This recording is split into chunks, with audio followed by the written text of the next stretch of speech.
نحمدہ و نصلی علی رسول، یہی کو ختم کر دیں یار۔ نحمدہ و نصلی علی رسولہ الکریم، بسم اللہ الرحمن الرحیم۔ وما خلقت الجن والانس الا لیعبدون۔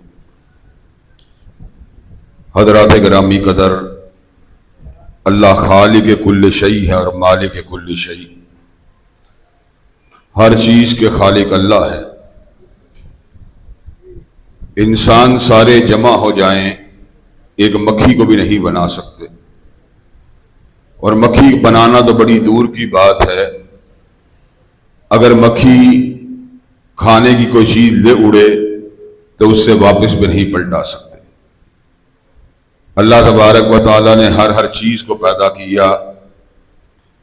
اللہ نے حیوانات کو پیدا کیا، اللہ نے نباتات کو پیدا کیا، جمادات کو پیدا کیا۔ اللہ تبارک و تعالیٰ نے ذی العقول مخلوقات کو پیدا کیا، فرشتوں کو پیدا کیا، جنات کو پیدا کیا، انسانوں کو پیدا کیا۔ جتنی مخلوقات جنات اور انسانوں کے ماسوا تھی، اللہ نے ان کو حساب و کتاب کا مکلف نہیں بنایا۔ ان کی زندگی ہی ان کی زندگی تھی، اور ان کی موت کے ساتھ ان کے معاملات کو منقطع کر دیا گیا۔ گو بعض روایات کے مطابق اگر کسی سینگ والی بکری نے کسی سینگوں کے بغیر بکری کو مارا ہوگا تو قیامت کے دن اس کا بھی احتساب کیا جائے گا، لیکن اس کے بعد ان کو فنا کے گھاٹ اتار دیا جائے گا۔ حضرات گرامی قدر، فرشتے جنات اور انسان سے اس اعتبار سے جدا ہیں کہ ان کے یہاں پہ نفس امارہ نہیں ہے، ان کو بدی کی طرف راغب کرنے والی کوئی تحریک اور داعیہ ان کے اندر موجود نہیں ہے۔ فرشتے احکامات الہی کے پابند ہیں، اللہ تعالیٰ کے حکموں کے تابعدار ہیں، اللہ جیسے ان کو حکم دیتے ہیں ویسے وہ کر گزرتے ہیں۔ لیکن انسان اور جنات یہ دو ایسی مخلوقات ہیں جن میں بدی کا داعیہ بھی موجود ہے اور نیکی کی صلاحیت بھی موجود ہے۔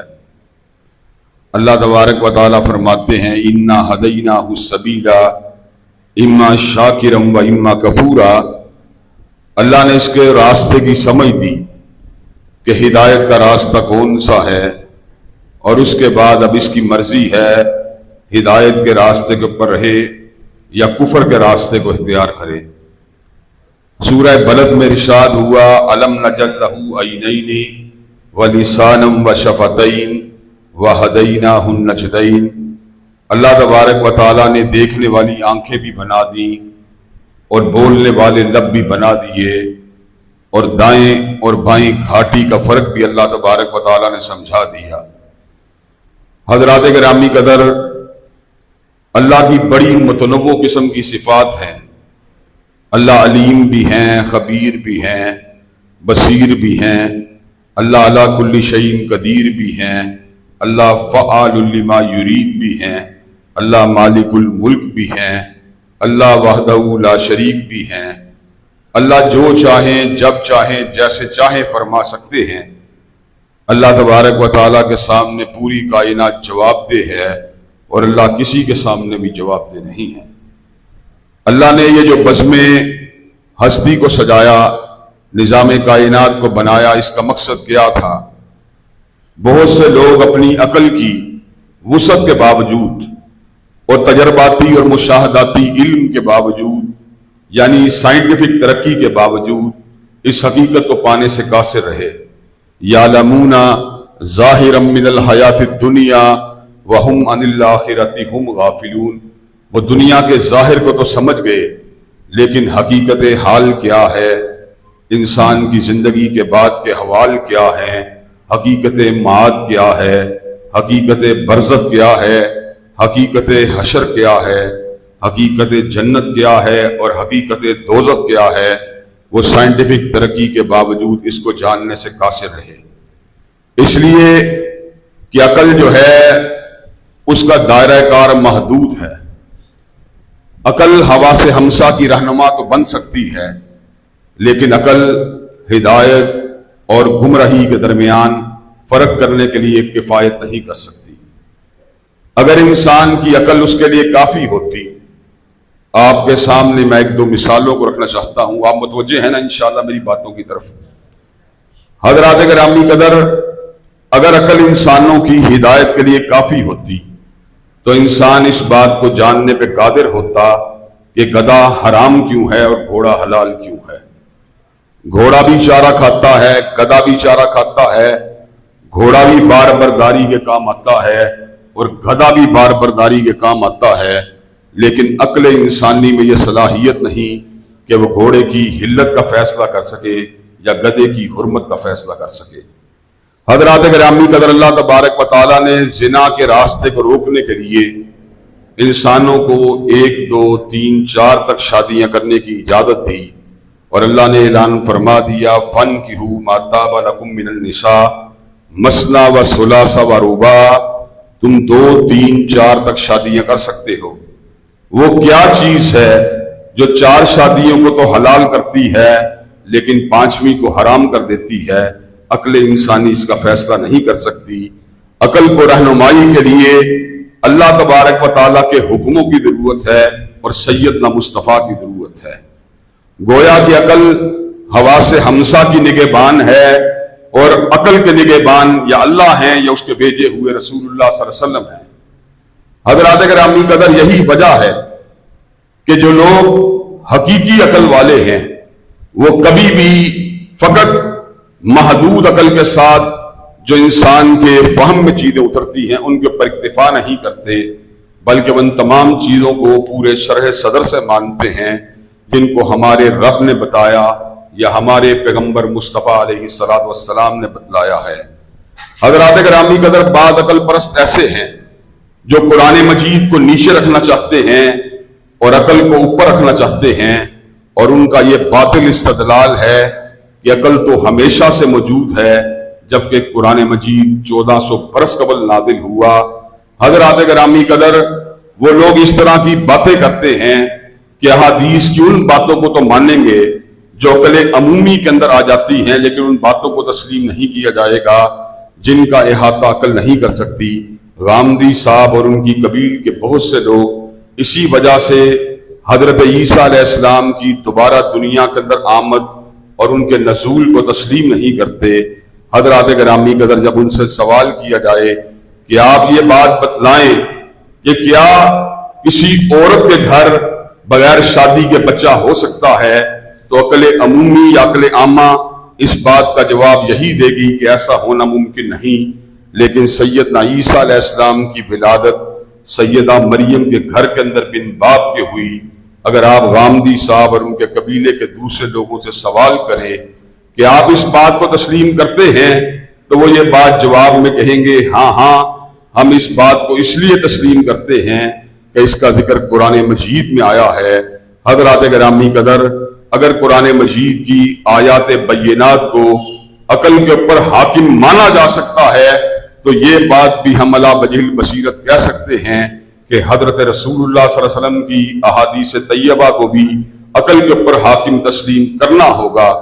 حضرات گرامی قدر، یہی وجہ ہے کہ ایمانیات کی قوت کے ساتھ اور ایمان بالغیب کی طاقت کے ساتھ ہم ان حقائق کو سمجھنے کے اوپر قادر ہوتے ہیں جن کا احاطہ بڑے سے بڑا نیوکلیئر فزکس کا ماہر بھی نہیں کر سکتا۔ حضرات گرامی قدر، نیوکلیئر فزکس کا ماہر سیل کے اوپر تو غور کر سکتا ہے، اس حلیے کی کیفیات کے اوپر تو غور کر سکتا ہے، میٹر کی حقیقت کو تو سمجھ سکتا ہے، بگ بینگ کی تھیوری کا تصور تو پیش کر سکتا ہے، لیکن وہ تصور جو عقل انسانی کو اتنا بلند کرتا ہے تو اس کو اپنے خالق کا پتہ دیتا ہے، وہ فقط فزکس کے ماہر کے پاس کی بات نہیں۔ اللہ نے اس امر کا اعلان فرما دیا، ان فی خلق السماوات والارض واختلاف اللیل والنہار لآیات لأولی الالباب الذین یذکرون اللہ قیاما وقعودا وعلی جنوبہم ویتفکرون فی خلق السماوات والارض ربنا ما خلقت ھذا باطلا سبحانک فقنا عذاب النار۔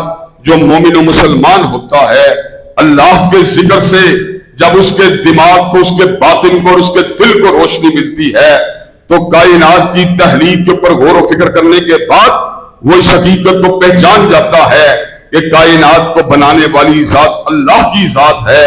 اس وسیع اور اس کائنات کے اوپر غور کرنے کے بعد جب وہ اپنی حقیقت پہ غور کرتا ہے تو اس کو اپنا کچھ بھی نظر نہیں آتا۔ اپنی بے بذاتی کو پہچان کر اور اپنی ذات کی کم مائگی کے احساس میں مبتلا ہونے کے بعد اور اپنے اعمال کی کمزوریوں کے اوپر غور و فکر کرنے کے بعد اس کی زبان سے الفاظ نکلتے ہیں تو یہ نکلتے ہیں ربنا ما خلقت ھذا باطلا سبحانک فقنا عذاب النار۔ اللہ تو نے جو کچھ بھی بنایا ہے باطل نہیں بنایا، میں اعمال کی طاقت کے ساتھ اور میں تقوی للہیت کے پورے عروج کے باوجود بھی تیری رضا کو حاصل نہیں کر سکتا اور تیری جنت میں داخل ہونے کے قابل نہیں ہو سکتا۔ اے میرے پروردگار سبحانک فقنا عذاب النار، تیری ذات پاک ہے کہ تیری تعریف کما حقہ بیان کی جا سکے، تیری عبادت کما حقہ کی جا سکے۔ سبحانک فقنا عذاب النار، اے میرے پروردگار تو ہمیں آگ کے عذاب سے بچا لے۔ یہ وہ صلاحیت ہے جو آپ کو عصری علوم کے اندر ترقی کرنے کے باوجود حاصل نہیں ہو سکتی۔ یہ صلاحیت اگر حاصل ہوگی تو کتاب اللہ کے ساتھ اور سنت رسول اللہ صلی اللہ علیہ وسلم کے ساتھ تمسک کو اختیار کرنے سے حاصل ہوگی۔ حضرات گرامی قدر، انسان جب اس سیارے پہ آیا تو اللہ تبارک و تعالیٰ نے اس کو بہت سی وہبی صلاحیتیں دی تھی اور اس کو بہت سی عقلی صلاحیتیں بھی دی تھی اور اس کو بہت سی عملی صلاحیتیں بھی دی تھی۔ حضرات گرامی قدر، اس کے اندر بہت سے جبلی تقاضوں کو بھی ودیت کیا گیا تھا۔ اس میں شہوت بھی تھی، اس کے اندر بھوک بھی تھی، اس کے اندر پیاس بھی تھی، اس کو چھاؤں کی ضرورت بھی تھی، اس کو شریک زندگی کی ضرورت بھی تھی، اس کو زندگی کے نشیب و فراز کا مقابلہ کرنے کے لیے ایک تنہا خالق اور مالک کی معرفت کی ضرورت بھی تھی۔ حضرات گرامی قدر، اللہ تبارک و تعالیٰ نے انسانوں کی اس درماندگی اور اس پسماندگی کو دور کرنے کے لیے اپنے رسول اللہ کو بھیجا اور اس امر کا اعلان فرما دیا۔ اللہ تبارک و تعالیٰ فرماتے ہیں وَمَا أَرْسَلْنَا مِن رَّسُولٍ إِلَّا بِلِسَانِ قَوْمِهِ، جتنی زبان بولنے والے لوگ دنیا میں بستے تھے ہم نے ان کی زبان بولنے والے رسولوں کو ان کے پاس بھیجا۔ وَلِكُلِّ قَوْمٍ ہَادٍ، ہم نے ہر قوم کی طرف ایک ہادی کو، ایک رہنما کو مبعوث فرما دیا۔ حضرات گرامی قدر، جنہوں نے عقیدے کی تشنگی کو دور کیا، جنہوں نے اعمال کی تشنگی کو دور کیا، جنہوں نے عبادات کی تشنگی کو دور کیا، جنہوں نے اخلاقیات کی بلندیوں کی طرف انسانوں کو چلا دیا، جنہوں نے پوری کی پوری زندگی گزارنے کا سلیقہ بتلا دیا۔ حضرات گرامی قدر، بیولوجی کی ترقی ہو یا فزکس کی ترقی ہو یا انجینئرنگ کی ترقی ہو، وہ آپ کو بلند و بالا عمارتیں بنانے کا سلیقہ سکھلا سکتی ہے، لیکن آپ کو پردے داری اور شرم و حیا کا سلیقہ نہیں بتلا سکتی۔ شرم و حیا اور معاشرے کے اندر متمدن اور معقول زندگی گزارنے کی صلاحیت اور حلال و حرام کے درمیان فرق کرنے کی صلاحیت، یہ اگر آپ کو حاصل ہوگی فقط علم دین سے حاصل ہوگی، فقط دینیات کے تمسک سے حاصل ہوگی۔ اس لیے اللہ تبارک و تعالیٰ نے حضرت رسول اللہ صلی اللہ علیہ وسلم کا ذکر کرتے ہوئے سمر کا اعلان فرما دیا یحل لهم الطیبات ویحرم علیہم الخبائث ویضع عنہم اسرہم والاغلال التی کانت علیہم۔ جتنی طیب چیزیں تھیں اللہ تبارک و تعالیٰ نے ان کو حضرت رسول اللہ کے ذریعے حلال فرما دیا، جتنی ناپاک چیزیں تھیں اللہ نے ان کو حضرت رسول اللہ کے ذریعے حرام فرما دیا۔ وَجَعَلُوا عَنْهُمْ إِسْرَهُمْ وَالْأَغْلَالَ الَّتِي كَانَتْ عَلَيْهِمْ، اور جو رسوم و رواج نے اور جو جاہلیت کے انداز و اطوار نے انسانوں کے اوپر بوجھوں کو ڈالا ہوا تھا اور ان کے گلوں کے اندر کلادوں کو ڈالا ہوا تھا۔ وَجَعَلُوا عَنْهُمْ إِسْرَهُمْ وَالْأَغْلَالَ الَّتِي كَانَتْ عَلَيْهِمْ، حضرت رسول اللہ نے ان کلادوں کو بھی اتار دیا اور جاہلیت کی ان زنجیروں کو بھی توڑ کے رکھ دیا۔ اپنے تو اپنے تھے، بیگانوں کو بھی یہ بات کہنا پڑی، کس نے ذروں کو اٹھایا اور صحرا کر دیا، کس نے قطروں کو ملایا اور دریا کر دیا اور آدمیت کا غرض ساما مہیا کر دیا۔ اور ایک ارب نے آدمی کا بول بھلا کر دیا۔ حضرات گرامی قدر، چنانچہ آپ یورپ کی جگمگ کرتی روشنیوں کو جا کے دیکھیے اور امریکہ میں سائنس کی ہر طرف پھیلی ہوئی جو ترقیاں ہیں، انٹرنیٹ کی جو ٹیکنالوجی ہے، اس کے اثرات کو بھی دیکھیے اور دینیات کے اثرات کو بھی دیکھیے۔ آج بھی انسانیت فقط ٹیکنالوجی کی ترقی کے پر اکتفا نہیں کر سکتی، بلکہ انسان کو متمدن، مہذب اور معقول زندگی گزارنے کے لیے دین کی ضرورت ہے، جس کے بغیر انسان کی زندگی کی تشنگی اور روحوں کی اداسیاں دور نہیں ہو سکتی۔ حضرات گرامی قدر، اگر انسان فقط مادے کی پیداوار ہوتا اور اگر انسان فقط گوشت پوش کا وجود ہوتا تو کیا وجہ ہے دنیا کے اندر بڑے بڑے امیر لوگ اور دنیا کے اندر بڑے بڑے منصب والے لوگ اور دنیا کے اندر بڑے بڑے عہدیدار لوگ اور دنیا کے اندر بڑی بڑی ملوں مربوں والے لوگ اور دنیا کے اندر بیویوں اور بچوں والے لوگوں کی بڑی تعداد اپنی رات کی نیند کو پورا کرنے کے لیے ڈایازیپام کی گولیاں کھاتی ہوئی نظر نہ آتی؟ دنیا کے لوگ ٹرنکولائزر کا سہارا لیتے ہوئے نظر نہ آتے؟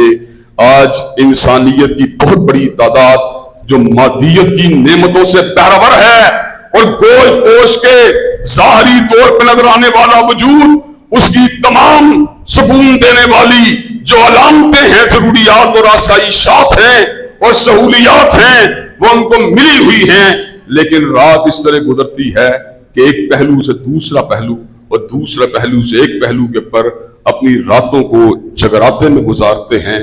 اور اس کے مد مقابل وہ غریب مومن ہے جس کو 2 وقت کی روٹی بھی میسر نہیں۔ کہاں چین وہ بادشاہ کو نصیب کہ جس بے غمی سے ہے سوتے غریب۔ یہاں سے یہ بات ثابت ہوتی ہے کہ انسان فقط گوشت پوش کے وجود کا نام نہیں ہے، بلکہ انسان کے اندر ایک روح ہے۔ اس روحانی ترقی کے حصول کے لیے انسان کی روح کو بھی، اس کی تشنگی اور اس کی پیاس کو بھی بجھانے کی ضرورت ہے۔ اسی لیے اللہ تبارک و تعالیٰ نے اس امر کا اعلان فرما دیا، الذین آمنوا وتطمئن قلوبہم بذکر اللہ، کہ مومن و مسلمان جب کہیں سے طمانینت کو حاصل کرنے پہ قادر نہیں ہوتے، وہ اللہ کی یاد کرتے ہیں، اللہ ان کے دل کو مطمئن کر دیتے ہیں۔ حضرات گرامی قدر، میں چونکہ اللہ تبارک و تعالیٰ کے فضل و کرم سے اس بات کا ہمیشہ سے متمنی اور متلاشی رہا ہوں کہ میں ان لوگوں کے حوالے زندگی کو حاصل کروں جن لوگوں نے اسلام کی دعوت کو قبول کیا، ان کے ایکسپیرینس سے استفادہ کروں۔ حضرات گرامی قدر، ان میں سے بہت بڑی تعداد ان لوگوں کی نکلی جو روحانی اعتبار سے تشنگی کا شکار تھے اور نفسیاتی اعتبار سے اضطراب، بے قراری اور ڈپریشن کا شکار تھے۔ وہ گولیاں بھی کھاتے رہے، ہسپتالوں میں بھی جاتے رہے، ماہرین نفسیات سے استفادہ بھی کرتے رہے، لیکن امن نہ ملا، سکون نہ ملا، چین نہ ملا۔ یہاں تک کہ یہ نوبت آئی ان اندھیروں کے اندر روشنی کا اگر سرا ملا تو اللہ وحدہ لا شریک کی ذات کبریا کی شکل میں ملا، یا حضرت رسول اللہ کی ذات بالا صفات کی ایک رہنما کی حیثیت سے جو ذات ہے اس کی شکل میں ملا۔ حضرات گرامی قدر، جب بھی کسی آنکھ نے تعصب کی عینت کو اتار کر اللہ کے قرآن کو پڑھا اور کملی والے کے فرمان کو پڑھا، وہ اس بات کو ماننے میں مجبور ہوا کہ اللہ کا قرآن بھی حق ہے اور پیغمبر زمان کا فرمان بھی حق ہے۔ حضرات گرامی قدر، اگر یورپ کی تمدن سے پیار کرنے والے جو بڑے بڑے وہاں ویسٹرن اور مغربی اسکالر ہیں، اگر ان کے اوپر الہامی اثرات مرتب نہ ہو تو لامحالہ بات یہ ہے وہ اپنی تہذیب کو ہماری تہذیب سے بالا تصور کریں گے کہ ہم زیادہ سے زیادہ 2 3 4 نکاح کر سکتے ہیں، جبکہ وہ اپنی خواہشات کو پورا کرنے کے لیے سینکڑوں عورتوں کے ساتھ تعلقات کو بھی استوار کر سکتے ہیں۔ ہمارے یہاں پر شراب کا یا منشیات کا کوئی تصور نہیں، جبکہ وہ دردوں قسم کی شرابوں کو پی سکتے ہیں۔ ہمارے یہاں پہ پابندیاں ہیں، ہم آلات موسیقی کو نہیں سن سکتے، جبکہ وہ پاپ میوزک کو بھی سن سکتے ہیں اور کلاسیکل میوزک کو بھی سن سکتے ہیں۔ عقلی تصورات کی رو میں بہ کر اگر وہ الہامی تعلیمات کو نظر انداز کرے تو ان کو اپنے تمدن کو مشرقی اور اسلامی تمدن کے مقابلے میں تفوق دینے کی تمام علامتیں نظر آئیں گی، لیکن جب تعصب کی عینت کو اتارا جاتا ہے اور قرآن مجید کا مطالعہ دل کی آنکھوں سے کیا جاتا ہے، اس لیے کہ اللہ نے بھی اس امر کا اعلان فرما دیا کہ آنکھیں اندھی نہیں ہوتی، ولیکن تعمل قلوب التی فی الصدور، بلکہ دل اندھے ہوتے ہیں جب دل کے اوپر سے عصبیت کے پردوں کو اتار دیا جاتا ہے اور جاہلیت کے پردوں کو دل سے اتار دیا جاتا ہے، اور بغیر تعصب کے جب قرآن مجید کے حقائق کا مطالعہ کیا جاتا ہے تو پھر انسان کا دل پگھل جاتا ہے اور انسان کا دل نرم ہو جاتا ہے، انسان کے رونگٹے کھڑے ہو جاتے ہیں۔ ثم تلین جلودہم وقلوبہم الی ذکر اللہ، پھر انسان کا دل اور اس کا قلب جو ہوتا ہے وہ اللہ کے ذکر کو ماننے پہ مجبور ہو جاتا ہے۔ حضرات گرامی قدر، گیٹ بلڈرز جو حضرت رسول اللہ کی ذات اقدس کا بہت بڑا دشمن ہے، دور حاضر کا بہت بڑا شاتم رسول ہے، اس کے دائیں بازو کا نام وین کلیورن تھا، جو قومی اسمبلی کا بھی ممبر تھا، اور اس نے تعصب کے ساتھ اس بات کا اعلان کیا قرآن مجید زہریلی کتاب ہے، اس لیے کہ اس کو قرآن مجید میں یہ اثرات نظر آتے تھے جو عورتوں کو عیاشی سے روک دے گی، جو شراب کے جاموں کو توڑ دے گی، اس کو یہ بات نظر آ رہی تھی اس کی تعلیمات جو ہیں وہ انسانوں کے ذہن و قلوب کو جو اس کی نظر میں روشنی تھی اس سے اس کو سلب کر لے گی۔ چنانچہ اس نے قرآن مجید کے بارے میں متصبانہ تبصرہ کیا کہ قرآن مجید زہریلی کتاب ہے، اور اسی زوم باطل کے اندر مبتلا ہو کر وہ حضرت رسول اللہ کی سیرت کی ورق گردانی کرنے لگا۔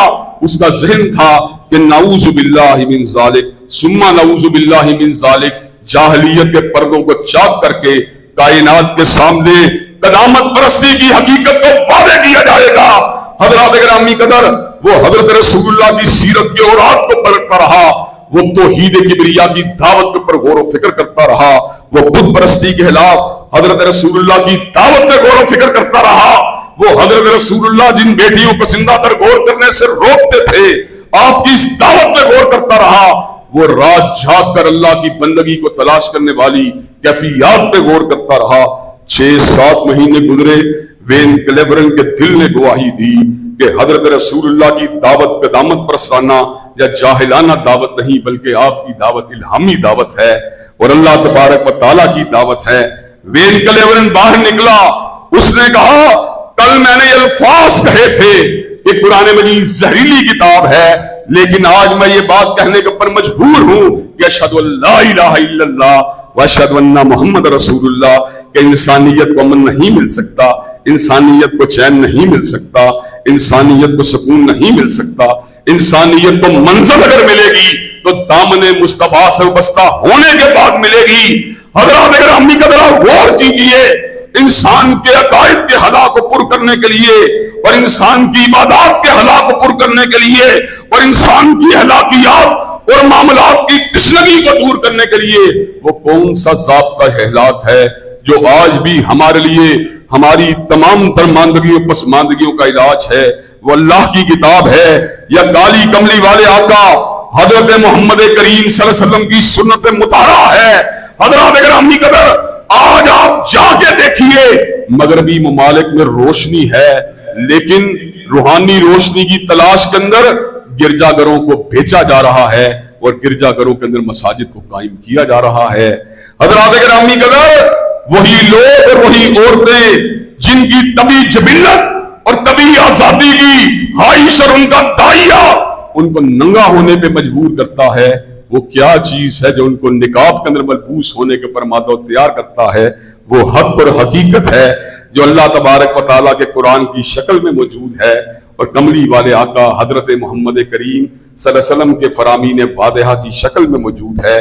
حضرت حالی نے کہا تھا اتر کر ہرا سے سوئے کو میں آیا اور ایک نسخہ کیمیا ساتھ لایا، مسے خام کو جس سے گنبد بنایا، کھڑا اور کھوٹا الگ کر دکھایا۔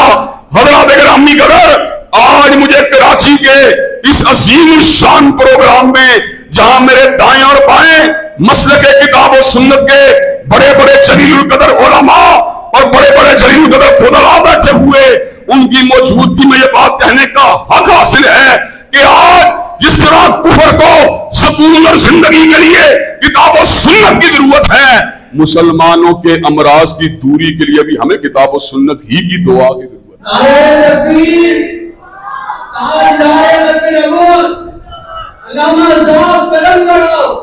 حضرات گرامی قدر حضرت علامہ شہید یہ شعر پڑھا کرتے تھے، وہی دری نہ بیماری وہی نہ محکمی دل کی، اور علاج اس کا وہی آب نشاط انگیز ہے ساکی۔ حضرات گرامی قدر ان کو کفر کا مرض لاحق ہے، اس کفر کا علاج بھی قرآن مجید ہے، اور ہمیں فسق و عصیان کا مرض لاحق ہے، ہمیں بدعات کا اور دین میں محدثات کا مرض لاحق ہے، ہمیں مادیت اور دنیا داری کا مرض لاحق ہے۔ اس کا علاج بھی اگر موجود ہے کتاب اللہ کے اندر موجود ہے یا سنت رسول اللہ صلی اللہ علیہ وسلم کے اندر موجود ہے۔ اور حضرات گرامی قدر ہمیں یہ بات کہنے میں بھی ہم حق بجانب ہیں کہ قرآن مجید فقط انفرادی بیماریوں کا علاج نہیں بلکہ اجتماعی بیماریوں کا بھی علاج ہے۔ حضرات گرامی قدر آپ نے اپنے گھروں کے اندر اپنے ماں باپ کو دیکھا ہوگا یا دادا دادی کو دیکھا ہوگا یا نانا نانی کو دیکھا ہوگا، وہ بیمار تھے، انہوں نے اللہ سے دعا مانگی، اللہ نے ان کی بیماریوں کو دور کر دیا۔ وہ پریشان تھے، انہوں نے اللہ سے دعا مانگی، اللہ نے ان کی پریشانیوں کو دور کر دیا۔ وہ غمزدہ تھے، انہوں نے اللہ سے دعا مانگی، اللہ نے ان کے غموں کو دور کر دیا۔ حضرات گرامی قدر جس طرح انسانوں کی انفرادی پریشانیوں کا علاج کتاب اللہ اور سنت رسول اللہ کے اندر موجود ہے، اسی طرح انسانوں کی اجتماعی بیماریوں کا علاج بھی کتاب اللہ اور سنت رسول اللہ کے اندر موجود ہے، اور دونوں کا اپنا اپنا دائرہ کار ہے۔ لیکن کلیکٹیو بات اگر کی جائے تو بات کیا ہے؟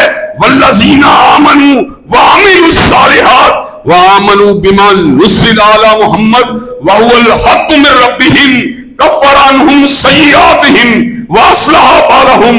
جو لوگ ایمان رب صالح کے بعد کتاب اللہ پہ ایمان لاتے ہیں، ابھی عمل کرنے کی بات نہیں، ایمان لاتے ہیں، کفر عنہم سیئاتہم واصلح بالہم، اللہ ان کی خطاؤں کو معاف کر دیتا ہے اور ان کے معاملات کو سنوار دیتا ہے۔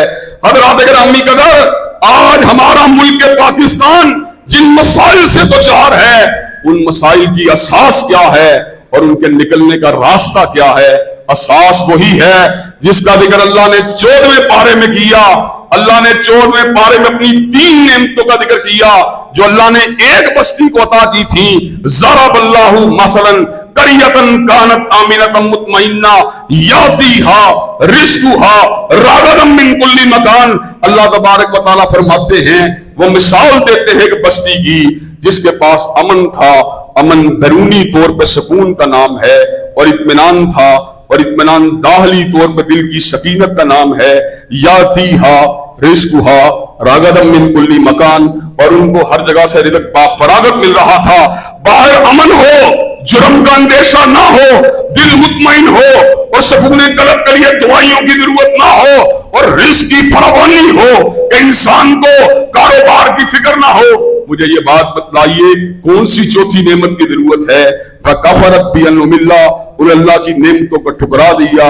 فَأَذَاقَهَا اللَّهُ لِبَاسَ الْجُوعِ وَالْخَوْفِ بِمَا كَانُوا يَصْنَعُونَ، اللہ نے امن اطمینان کو چھینا، ان کے اوپر خوف کو مسلط کر دیا۔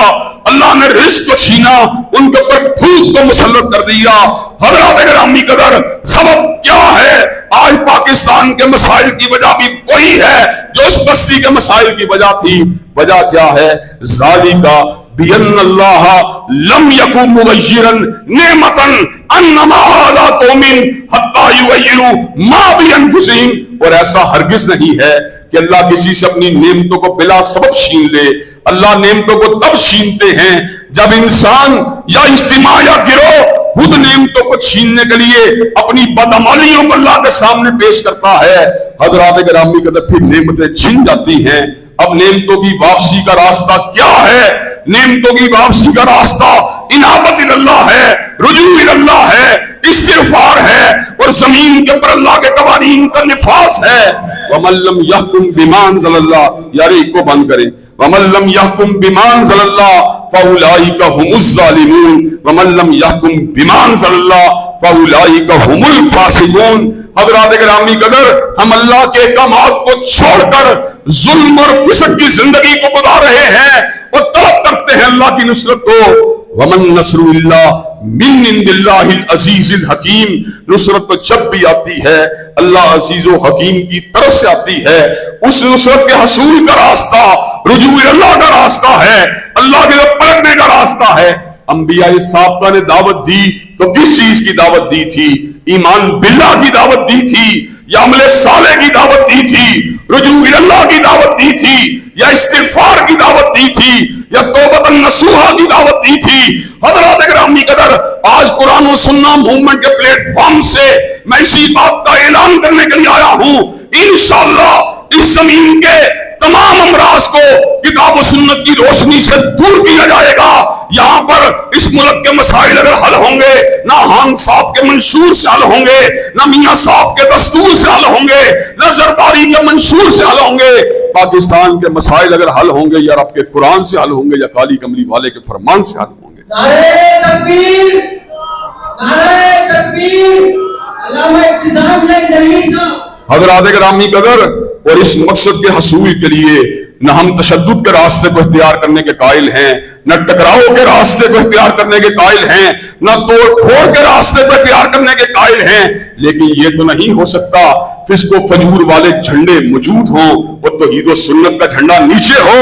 یہ تو نہیں ہو سکتا بدعات کا ازدحام ہو اور سنت کی نقابت کرنے والے چپ سادے بیٹھے ہوں، اور یہ تو نہیں ہو سکتا منکرات کی دعوت کو عام کرنے والے جگہ جگہ دندنا رہے ہوں اور فواحش و منکرات کے سامنے سدے باب کرنے کی باتیں کرنے والے، ان کا راستہ روکنے کی باتیں کرنے والے اپنے ہاتھوں میں چوڑیاں ڈال کے بیٹھ رہے ہوں۔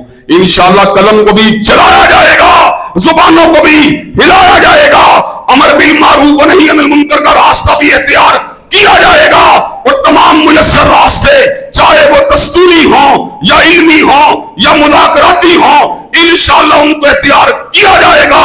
باطل کی جو ہے قوت کو انشاءاللہ زمین کے اوپر گرا کے چھوڑیں گے اور انشاءاللہ حق کے علم کو لہرا کے چھوڑیں گے۔ علامہ صاحب قلم بڑھائیں، علامہ صاحب قلم بڑھائیں۔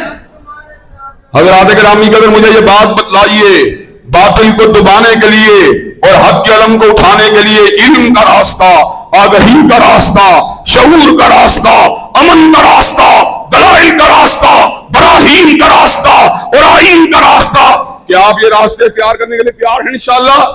کیا آپ اس مسئلے کے لیے اپنے کردار کو ادا کرنے کے لیے تیار ہیں انشاءاللہ؟ انشاءاللہ تیرا ایک اشارہ،